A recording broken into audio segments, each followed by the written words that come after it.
the best it can be, both locally and globally. For those of you who have not yet donated, it is not too late.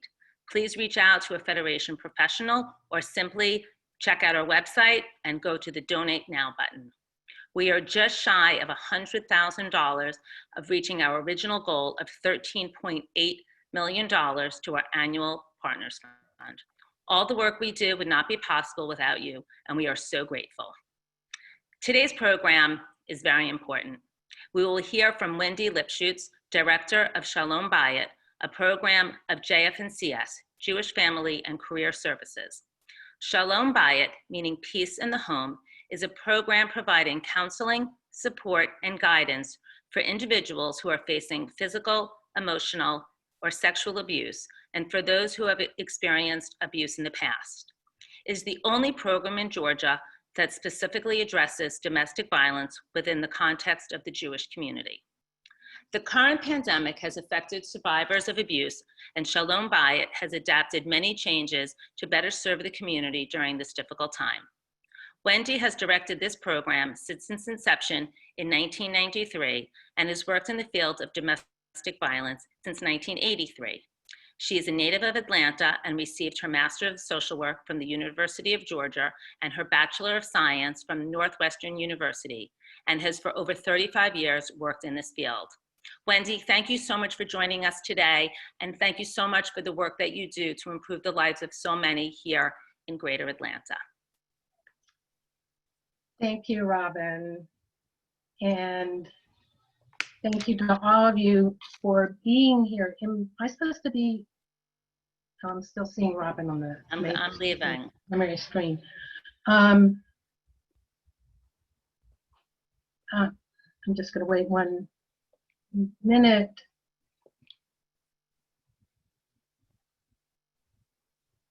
Do we have the PowerPoint coming?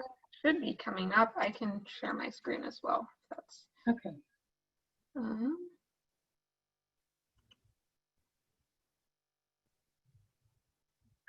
There we go. Okay, so now I'm looking at you, Dakota. I don't know if I'm. I don't know if my.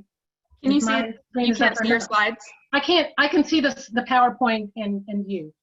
Okay. Which is, and not myself, but that's okay. I don't know what other people can see. I can see the PowerPoint. I think we're good. Okay. Oh, okay, now I see. Now I've got it. So thank you all. Thank you, Robin. Thank you to the Women's Philanthropy of the Jewish Federation of Greater Atlanta for hosting this today, and to all of you who are present today.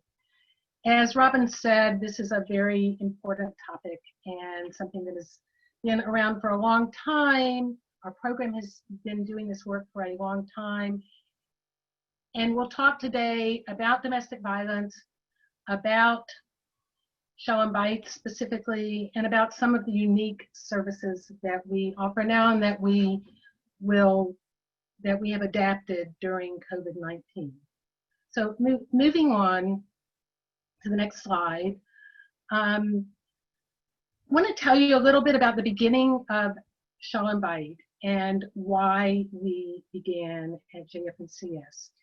We began in 1993 in response to Jewish survivors in the community and others in the community reaching out and saying, this is an issue, somebody needs to address it. Jacqueline Morris, a member of our Jewish community who was on the board of JFS at the time, put her story as a survivor of abuse on the front page of the Atlanta Jewish Times. It was the first time anyone had done that in Atlanta. Others, Barbara Levitas, went to her synagogue to try to have a program about abuse and was told, no, that's not an issue in our community. Jewish Family Services at the time took it upon themselves to start to address this issue, looked at our caseload and realized that, in fact, we were already serving domestic violence victims, child abuse victims.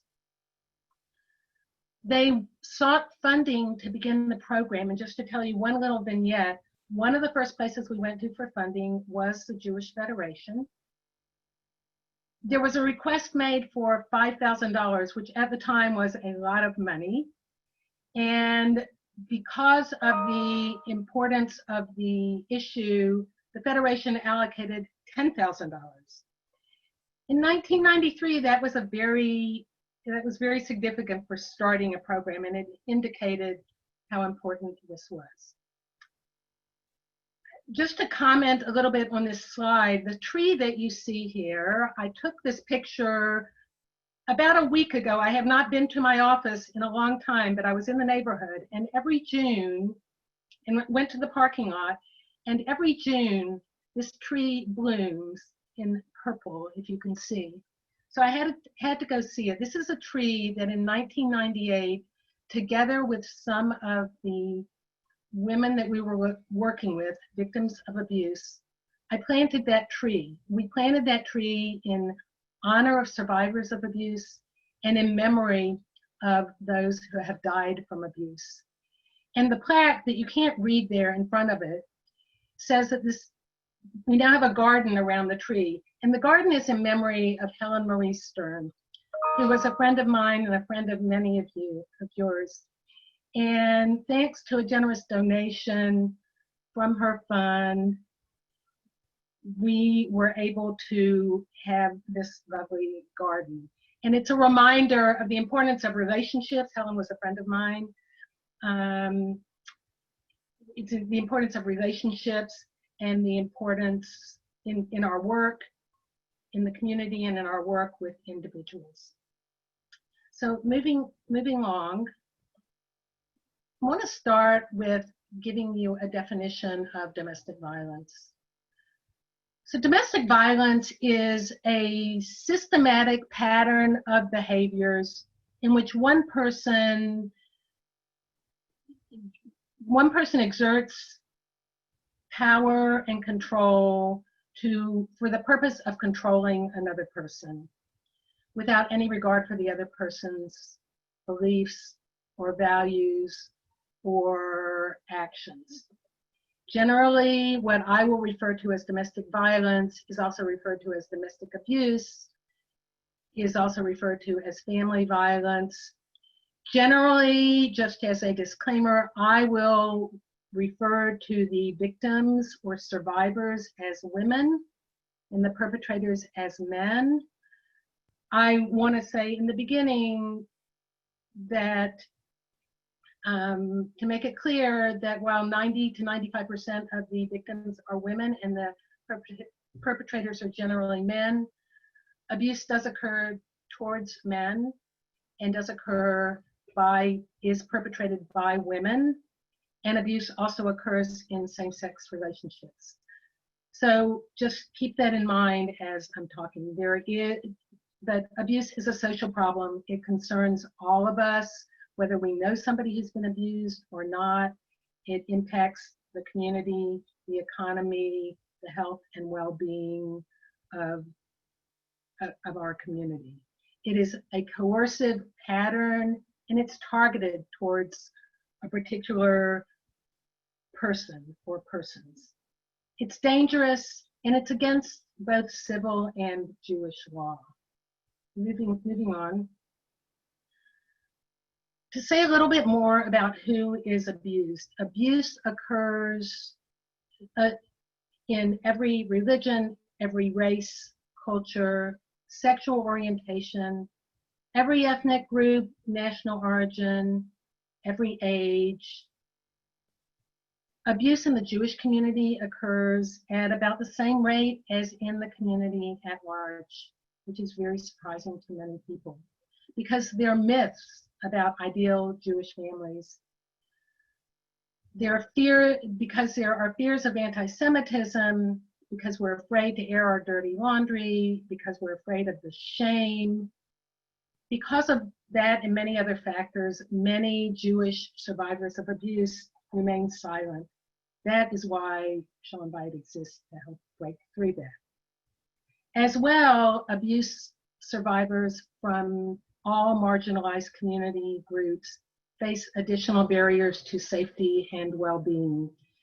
And a couple of other examples of that are an immigrant woman who may be undocumented, living with an abuser, may be very hesitant to call law enforcement if she needs it because she's afraid she's going to be deported, or there will be language barriers and she may not be understood. African American women may fear racism, may fear what's going to happen to even to the perpetrator because of systemic oppression. And lesbian women or gay men also face barriers because of misunderstanding and homophobia. Moving on. Some of the statistics about abuse: 1 in every 4 women will be abused at least once in her lifetime. And 1.3 million women, according to some studies, are physically assaulted each year in an intimate partner relationship. Every minute, 20 people are victims of intimate partner violence. So if we've been on the call since the beginning of this call 15 minutes ago, that would mean, oh no, where's my math? 300, is that right? 300, I think that's right. 300, that means 300 people have been victims of intimate partner violence since this call started at 4 o'clock. Abuse impacts young people as well. 15.5 million children are exposed to domestic violence every year. And 1 in 3 adolescents in our country are victims of dating violence, verbal abuse, sexual abuse, or emotional abuse. Sephora Gerson-Miller, who you see in this slide, is one of our, you can keep moving, I'll talk, is one of our clinicians in Shalom Bayit who does a lot of work with children as well as some of our prevention work in the schools. Moving on now. What domestic violence is not. Domestic violence is not a private family matter. It's not a psychological problem of the perpetrator or of the victim. Yes, there are psychological problems that are sometimes exist with the perpetrator, but abuse is a choice. It's a very conscious choice, and somebody can function very well in the rest of the world and make a choice to abuse his or her partner. So it's a very conscious choice. Mental health issues are also not the reason that women are abused. At the same time, abuse often contributes to people having more mental health issues. Abuse is not about poor communication. It's about power and control. It's not about poor communication. It is not caused by alcohol or drug abuse. Again, those may be factors, but even with perpetrators who are substance abusers, about 1/3 abuse only when they're using, about 1/3 abuse whether they're using or not, and then about 1/3 of perpetrators don't abuse substances at all. Alcohol is also another way that alcohol or drug use fits in, is that it's often used as a coping mechanism for victims of abuse who are not able to find other ways. And again, it's not something that happens just to people unlike us. It happens in our community, into families just like yours and mine and your friends and loved ones, and it's not uncommon. Moving on. One of the best ways to define what abuse is what some of you may have seen this. It's called the power and control wheel. This was developed by women who were in a battered women's support group in Duluth, Minnesota, many, many years ago, and they were asked to categorize the types of abuse that they had experienced. And this is what they came up with. And the pattern, you'll see, it's all about power and control in the middle. And if there's been sexual abuse or physical violence, that gives all of these other types of abuse more power, really.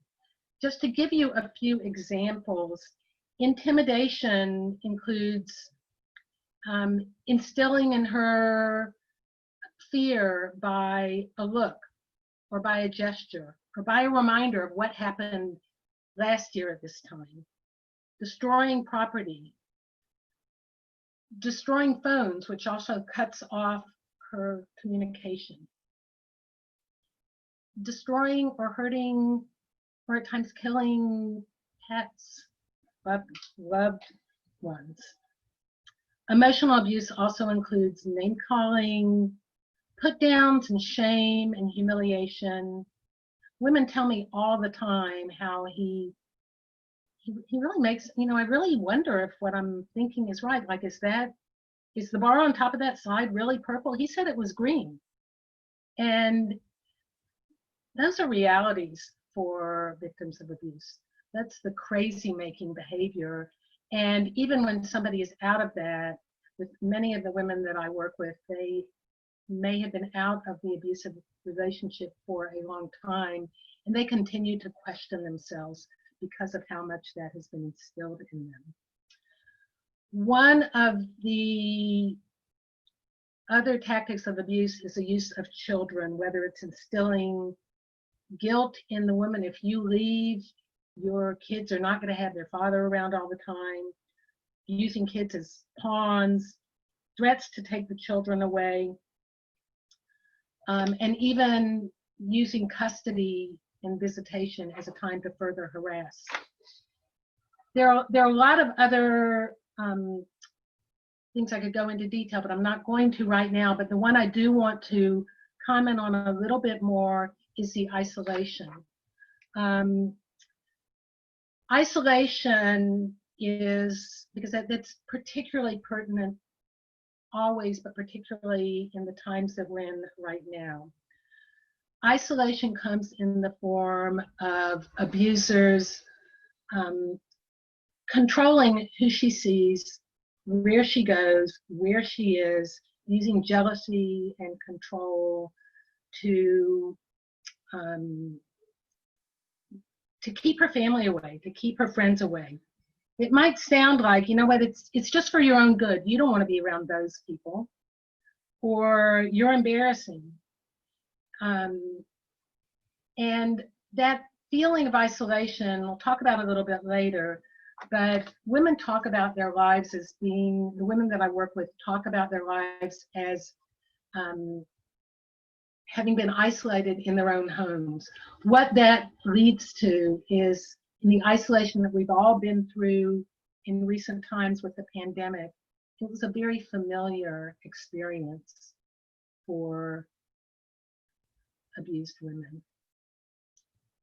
So moving on, what we're going to do now is we're going to show you a video that will, in probably better ways than I can, really give you a picture of who we see and what abuse is.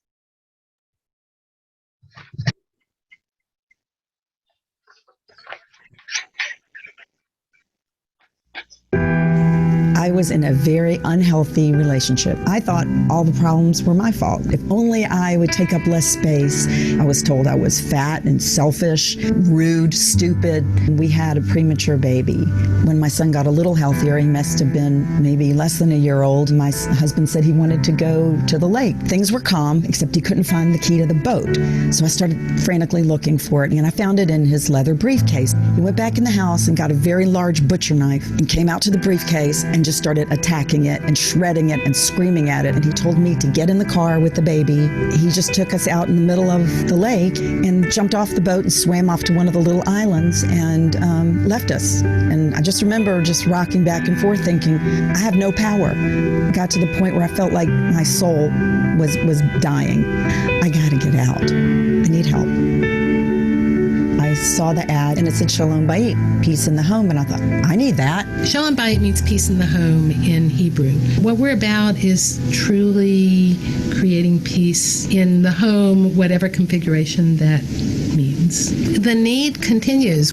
As in the world at large, there's more individuals speaking out about abuse. That means more and more are going to come forward. Wendy's an angel. I tell her there is a special place in heaven for her. I owe her so much. I think Wendy saved my life.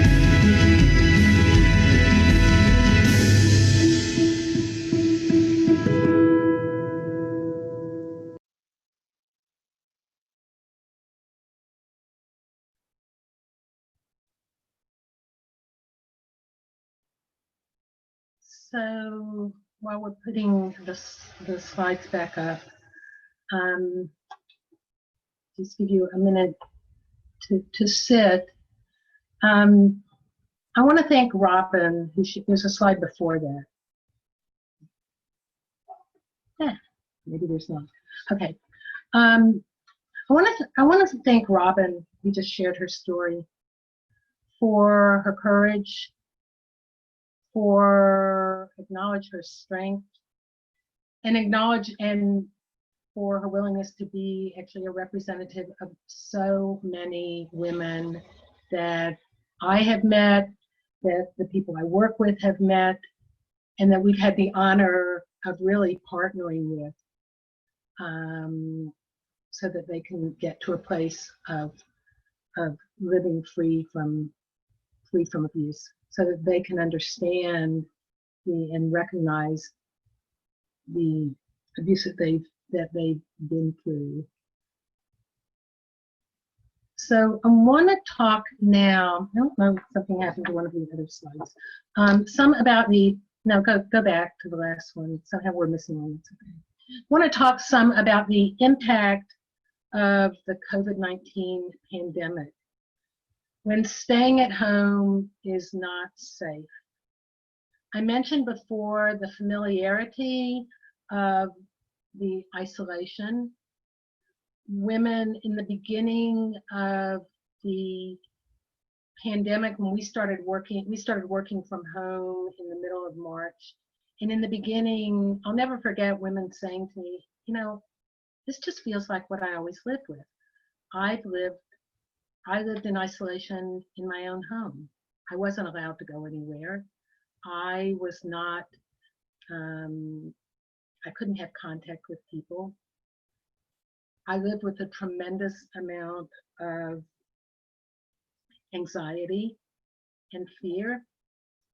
The anxieties and the fears that we all have lived with during and continue to live with during the pandemic are the anxieties and fears that abuse survivors live with every day. And so while on the one hand, there's a strength that they have developed because they've developed survival skills, it's also very re-traumatizing and very triggering and of past traumas. Numerous clients of ours have talked about nightmares that they never had before, or they're not used to having, that were very vivid during this time.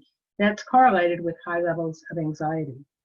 What's going to happen in my home if I do the wrong thing? Or what's going to happen if I go to the grocery store and the wrong person, and somebody breathes on me and I get sick? So that uncertainty and those anxieties are particularly high. In addition, there was the stress of forced togetherness during shelter in place. It was tremendously high, difficult for abuse survivors on a number of levels. For many victims, for many women and children, the only escape might be when he goes to work or when she goes to work. Or for the children, for some children, the only place it's really feels sane is when they go to school. All of those things are taken away when you're sheltering in place together.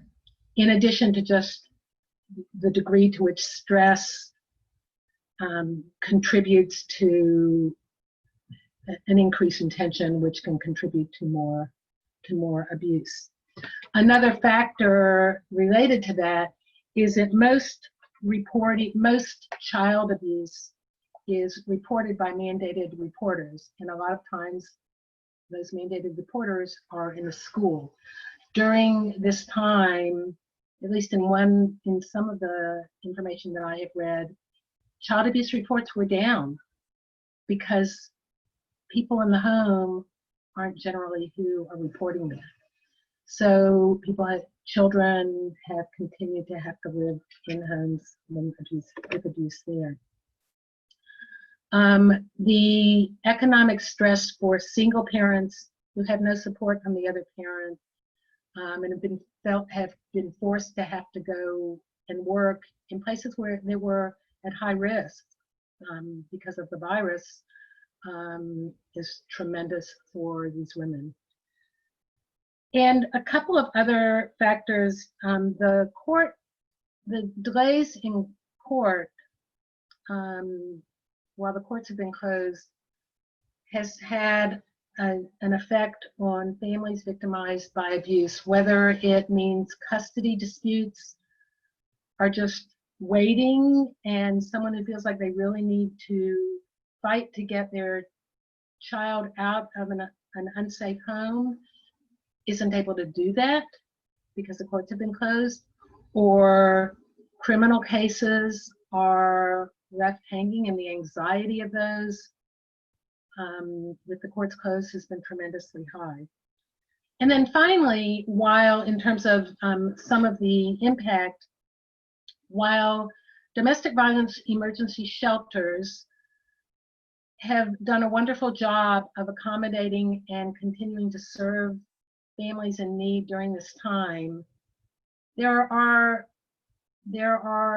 additional risks and a lot of complicating factors for staff and residents when they're living communally. And for some women, they may not want to leave an unsafe home at home to go to a shelter where they may feel like they're going to be unsafe because of their health. So moving forward to the next slide, I want to tell you a little bit more about our Shalom Bayit services. We provide individual counseling for adults who have been victims of intimate partner violence or adults who are survivors of abuse in childhood, as well as for children and adolescents who are directly victims or have been exposed to abuse, who've been impacted by abuse. In all of our work, we do safety planning and connection with crisis hotlines and emergency shelters. And our program is and always has been a place where women who have been abused, where individuals who've been abused are able to find connection and support, whether it's in our support groups. So Judy Spira, who you see in this picture, is one of our adult clinicians in Shalom Bayit. She and I together have facilitated our support groups for women who've been abused. The support groups are a place where women feel a connection. They know they're not alone. Women coming together to plant that tree many, many years ago was a way of connection. Until this year, this was the first year in many that we have not had an annual Shalom Bayit Seder for our Passover Seder for survivors. All ways of really coming together and providing support. Moving on, our programs for youth as I already mentioned, the counseling for adolescents and children. And we also have prevention programs for students of all ages. Rebecca Brown, who you see in this slide, is our outreach social worker and one of our clinicians who also works with children in the agency. She, over the last 2 years, has facilitated us presenting prevention programs as well as many of our other staff have been involved, presenting prevention programs in many places, including Davis Academy, the Weber School, Atlanta Jewish Academy, and the Epstein School. 2 different curriculums, one called Love Shouldn't Hurt, which is a 90-minute curriculum on teen dating violence, all within a Jewish context, and another program that has 2 different components, one for girls and one for boys. The first one was developed by a program similar to ours in Oakland, California, and called Shalom Bayit, and the Strong Girls and Good Guys were developed by Jewish Women International. We would love to be able to bring these programs to any of your groups or organizations. Moving on, the next slide, we also have a variety of other community outreach opportunities. My favorite is our play that some of you have seen called Not So Happily Ever After, the very real stories of some American Jewish families. This play, it's a 30-minute play. We will bring it to you. Mira Hirsch, who some of you probably know, wrote this for us. Many individuals shared their own stories, and it's woven, it weaves in and gives you a very poignant picture of what it means to be Jewish and to live with abuse and to have obstacles. Moving on, some of the specific things that we have done in response to COVID-19 are, we really, as has our entire agency and our clinical division and our entire agency, we never stopped, and we continue to provide our both short-term counseling, supportive counseling, in-depth, longer-term therapy for adults and for children impacted by abuse, everything through telehealth, like we're doing now, as well as our support group, our biweekly support group for women who've been abused, also on telehealth.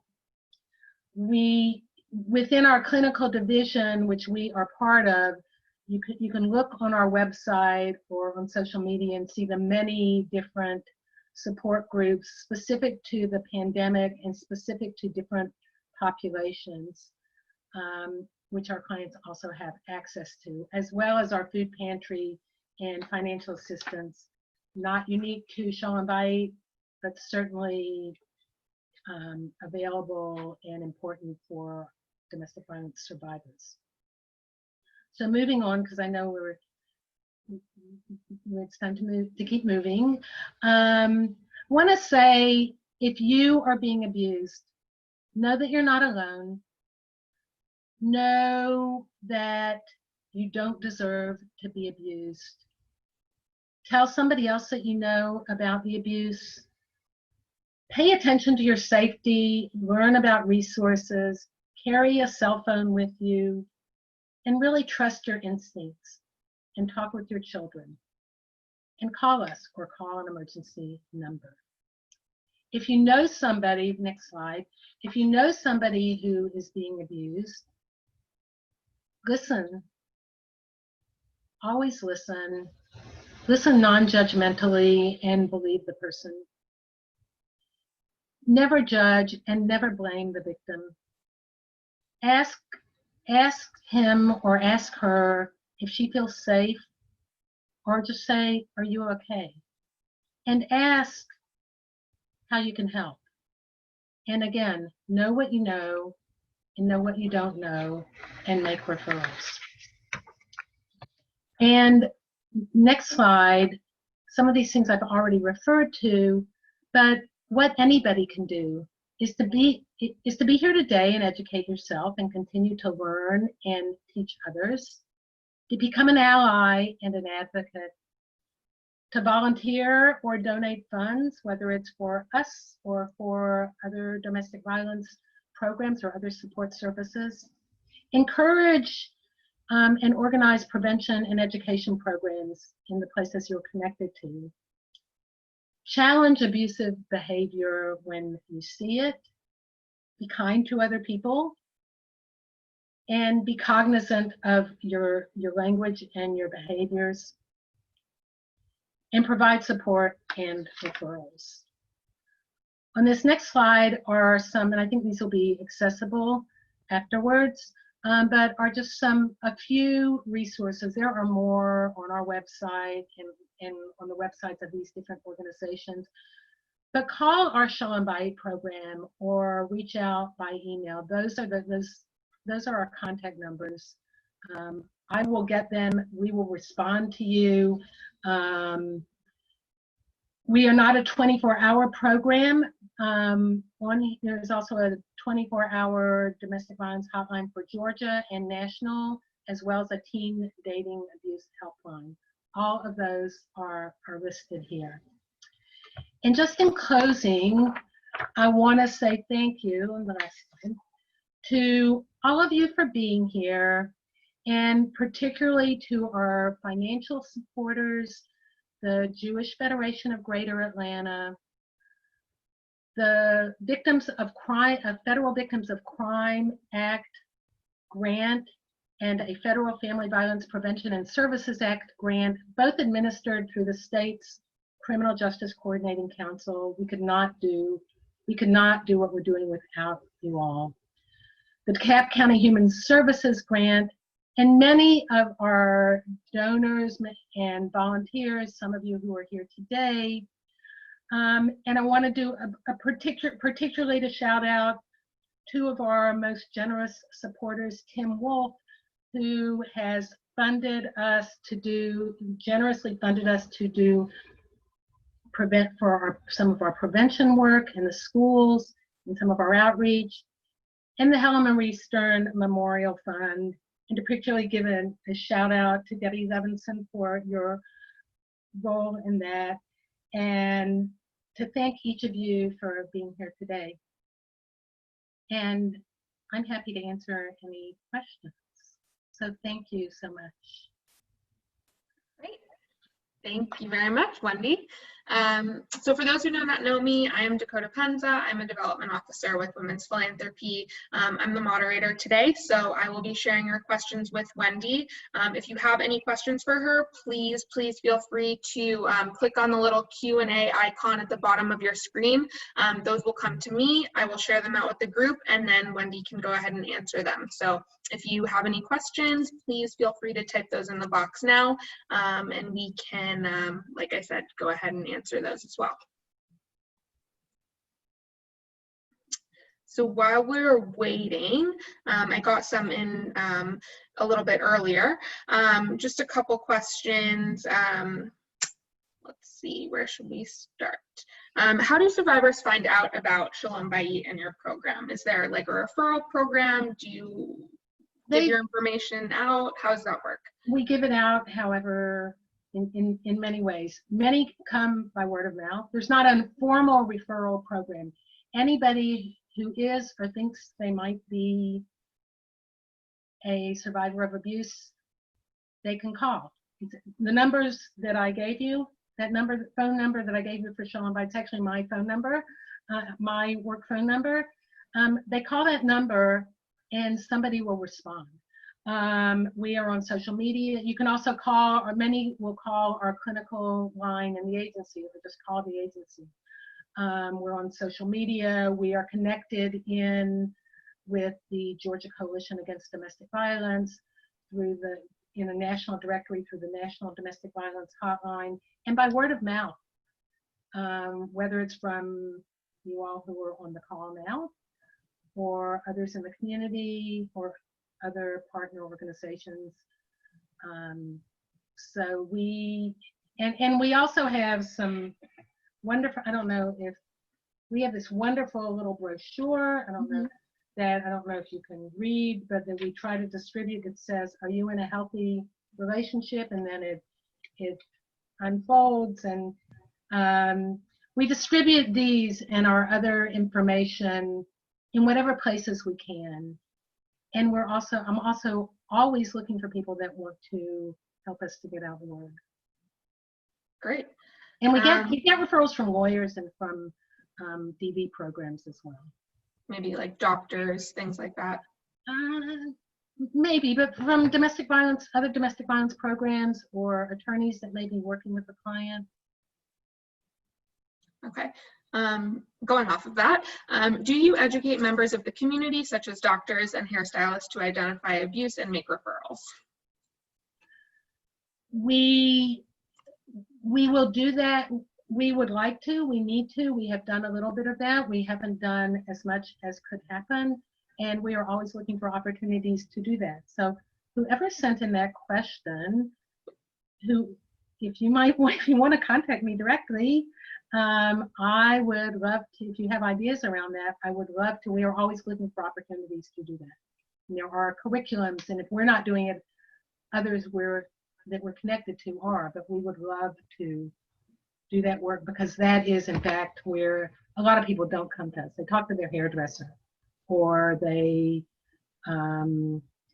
talk to their doctor. There's a whole curriculum for educating hairdressers. Interesting. Yeah. Okay. A couple more questions. Do you have any kind of abuser intervention programs or programming? We do not have, in Georgia they're referred to as family violence intervention programs. We do not do that particular work ourselves at JF&CS. We work with survivors. There are some amazing programs that we're partnered with. Men Stopping Violence is one, and there are many others. There is a process in Georgia for certifying family violence intervention programs, actually through the state, and we make referrals there. We might be working with someone as a client in our agency who could use that, who needs that program, and we may work with them to try and get them to a place of contacting the programs, but that's not the work that we do. I just got a question saying we lost audio. Is anyone else not hearing audio? Let's see. Oh, okay, I got a text that we can still hear you. Okay, we have audio. So sorry, Susie, not sure why you're not hearing, but seems like it's still working. Okay, we'll just take one last question, kind of a twofold question. How many people do you serve, and has that number increased during the pandemic, decreased? Are you getting less calls, more calls? Right. So actually, since our inception 27 years ago, we've served probably over 11,000 people. In a given year, last year we served about 160 individuals during the year. I wouldn't say that our numbers of people that we serve in the program has not noticeably increased during the pandemic. What has happened is that more people are coming more regularly. So our clients that may have already been working with us but would miss appointments, couldn't get to appointments, had or just didn't come real regularly, are coming, and they're coming more regularly. Whether that's because for some it's actually so much easier to work from home, to access this from home, or because the stresses and the anxieties are so high that for so many people we And there are like 15 different people on our staff who actually in one way or another work in Shalom Bayit. A lot of our clinical staff is involved with our Shalom Bayit program. So the intensity is higher and the regularity of the participation is higher. And women don't necessarily call us as the first line of support. They may call a crisis center first. Got it. And so I know you spoke about telehealth. Is the telehealth counseling being reimbursed by insurance or the state, or is that? That's a great question. So telemental health is reimbursable for the most part in the same way that face-to-face counseling therapy is reimbursed. Shalom Bayit falls into a different category in that we are actually largely grant funded. So that's not often so much of an issue. Women can access victims of abuse can access our services if we have the capacity to see them. But telemental health is reimbursed by insurance. In our entire clinical, that's for our entire clinical agency. And there have been some adaptations made by government and others particularly during the pandemic. Great. And it's really, you can really make a connection. I mean, I have found that I can make very intense connections with people because we're face to face like this. Right. In some ways, a more intense connection than make in person. Good. And we're really lucky and fortunate to be able to, and honored, I'm really honored to be part of a team, a clinical team, to be part of an agency, JF&CS, that has continued to do this work, and to be able to really witness and partner and be a part of the lives of the individuals with whom we work. Yeah, definitely. It's a great program. Well, if you don't have any more questions, thank you, Wendy, so much for your time today, your knowledge, and all that you continue to do for the community. This has been incredibly informative, and I think we all learned a lot today. We have heard that this crisis looks like on the front lines and also in private homes of our community. People are faced with serious challenges, their physical and mental health, and their financial and physical security.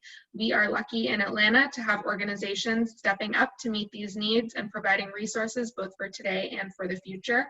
JF&CS, as you heard today, is helping individuals in abusive relationships and helping prevent intimate partner violence through education and programming. Like Robin said, our 2020 annual campaign is concluding on Tuesday, June 30th, with over $19.2 million in total philanthropy raised and $13.7 million for our Partners Fund. I would again like to express our deepest gratitude to those who have contributed to the annual campaign. The work that we do and the work of the agencies that we support could not be possible without you all. And now more than ever, this work is important to keep the Atlanta Jewish community thriving and successful. So if you have not yet made your annual gift, please put us over the top by making your gift today.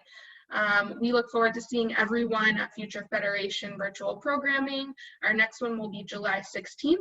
Again, same time, 4 p.m. We will hear updates from HAMSA, another great program of JF&CS, and also the Blue Dove Foundation. And we will continue to update you over email, and more information can be found on our website. So I hope you all have a great rest of your evening. Please stay safe and healthy. And thank you for joining us today. Thank you, Wendy. Thank you, Robin. Thanks, everyone. Thank you, Dakota, and thank you to all of you for being here. Have a good night. Thanks. Bye.